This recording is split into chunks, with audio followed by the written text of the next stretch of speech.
కర్ణాటకం. కర్ణాటక రాజకీయాలు నడుస్తా ఉన్నాయి.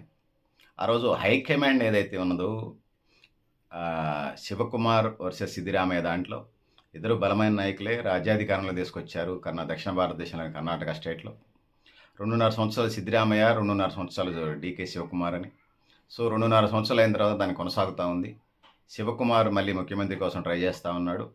సో శివకుమార్‌ని ఇతర రాష్ట్రాలు ఇన్ఛార్జీలు వేసినా ఆయన రాష్ట్ర ముఖ్యమంత్రిగా ఆసక్తిగా ఉన్నది.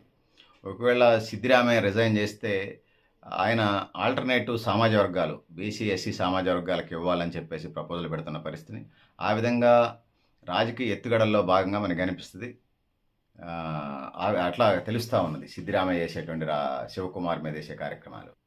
సో శివకుమార్ ఇట్లా ఉన్నది. ఇందిరాగాంధీ టైంలో అట్లనే ఉండేది, ముఖ్యమంత్రుల మధ్య గొడవలు ఉండేది, ముఖ్యమంత్రులని అందుకే తరచూ మారుస్తుండేది. సోనియా గాంధీ దగ్గరకు వచ్చిన తర్వాత కొంత మార్పు వచ్చింది. మళ్ళీ మొదటికి వచ్చింది ఆ కాంగ్రెస్ రాజకీయాలు అన్నట్టుగా ఇప్పుడు రాజకీయాలు నడుస్తూ ఉన్నాయి. సో హైకమాండ్ కర్రెరగదు, పాము జావదు సన్నంగా ఉంటుంది. సో ఏది ఏమైనా సిద్దిరామయ్యని నేషనల్ లీడర్గా ప్రొజెక్ట్ చేసే కార్యక్రమం జరుగుతూ ఉన్నది. దాంతోపాటు సిద్దిరామయ్య సోదరుడికి మంత్రి పదవి ఇచ్చే కార్యక్రమం, ఆ సామాజిక వర్గాలకి ఇచ్చే ప్రాధాన్యత ఇచ్చే కార్యక్రమం నడుస్తూ ఉంది. సో శివకుమార్ కూడా ఇట్లా పరిస్థితులు అయితే ఉన్నాయి. రెండో వైపులో హైకమాండ్ కర్రెరగకుండా, పాము జాగకుండా మెతక వైఖరిగా ముందుకెళ్తూ ఉంది. 2 ఇయర్స్ 2.5 సంవత్సరాలు అన్నది వాళ్ళే. శివకుమార్ హడావుడి చేస్తాడని ఇది ఇతర రాష్ట్రాలు ఇన్ఛార్జీలు ఇచ్చారు. మళ్ళీ శివకుమార్ నాకు రాష్ట్రమే ప్రధానం అన్నప్పుడు మళ్ళీ సిద్దిరామయ్యని నేషనల్ లీడర్గా ప్రొజెక్ట్ చేసే కార్యక్రమం చేస్తూ ఉన్నారు. కేంద్రంలో తీసుకెళ్ళే, హైకమాండ్కి తీసుకెళ్లే కార్యక్రమం చేస్తూ ఉన్నారు. సో ఉండి సచ్చిందే వాళ్ళకి 4 రాష్ట్రాలు, తెలంగాణ, కర్ణాటక, మన ఈ మధ్య కేరళ ఏదో గెలిచినట్టున్నారు. ఇంకొక ఉత్తర భారతదేశంలో 1-2 రాష్ట్రాలు ఉన్నాయి.